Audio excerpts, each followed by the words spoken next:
Beras mahal. Lagi-lagi harga beras melonjak di bumi agraris Indonesia. Bahkan belakangan harga beras premium kemasan 5 kg ada yang mencapai Rp140.000. Sementara itu beras bulog jenis stabilisasi pasokan dan harga pangan atau SPHP jarang tersedia. Bagaimana Kementerian Pertanian mengatasi hal ini? Lalu adakah alternatif penggantinya? Yuk kita bahas.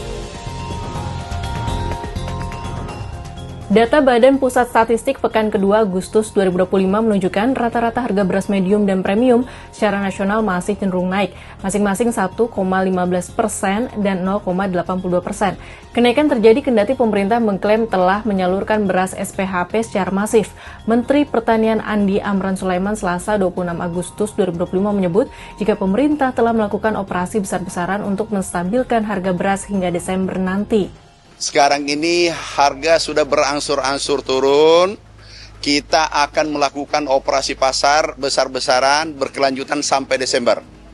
Dan beras yang kita siapkan SPHP adalah sebanyak 1,3 juta ton sampai Desember.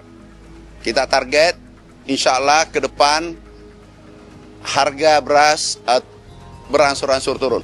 Masyarakat memang sudah diguyur beras SPHP, tetapi di lapangan masih terlihat antre di sana-sini. Hal ini menunjukkan kebijakan dan tata kelola beras masih belum benar serta sepenuhnya ideal. Terkait hal ini, Profesor Riset pada Pusat Riset BRIN sekaligus penasihat Perhimpunan Ekonomi Pertanian, Erizal Jamal, dalam artikel opini di Kompas ID berjudul Reformasi Kebijakan Perberasan 27 Agustus 2025, punya pandangan menarik.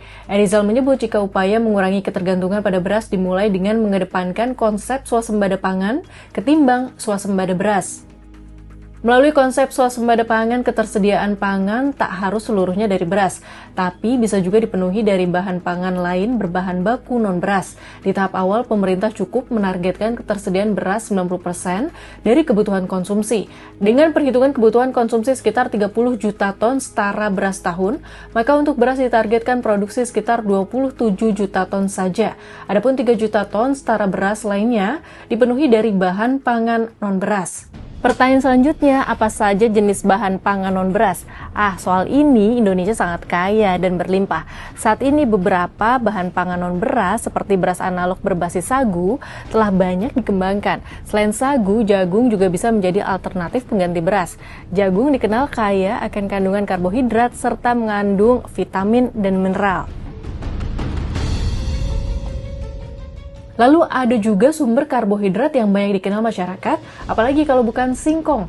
Pengganti beras ini mengandung karbohidrat, vitamin, serat, dan mineral. Ada juga yang rasanya enak sebagai sumber karbohidrat, yaitu sorghum. Bahkan biji sorghum dapat digiling menjadi tepung untuk membuat berbagai produk seperti roti, biskuit, dan sereal. Di Indonesia, sorghum banyak dibudidaya di Sumba, Nusa Tenggara Timur. Jangan lupakan juga kimpul, yang ternyata memiliki banyak manfaat. Ubi kimpul mengandung senyawa bioaktif diosgenin dan polisakarida larut air yang bermanfaat untuk menurunkan berat badan bagi yang diet dan mencegah diabetes. Selain itu, kimpul juga bisa menstabilkan tekanan darah dan kolesterol, detoksifikasi dan sumber antioksidan tubuh, serta mencegah kanker. Fenomena yang terjadi belakangan ini mirip seperti pepatah tikus mati di lumbung padi. Ironis memang jika di negara yang kayak padi dan makmur seperti Indonesia, rakyatnya sendiri tidak dapat ikut menikmati. Kalau sahabat Kompas, bagaimana opininya soal harga beras yang terus melonjak? Atau sudah mulai beralih sumber karbohidrat alternatif?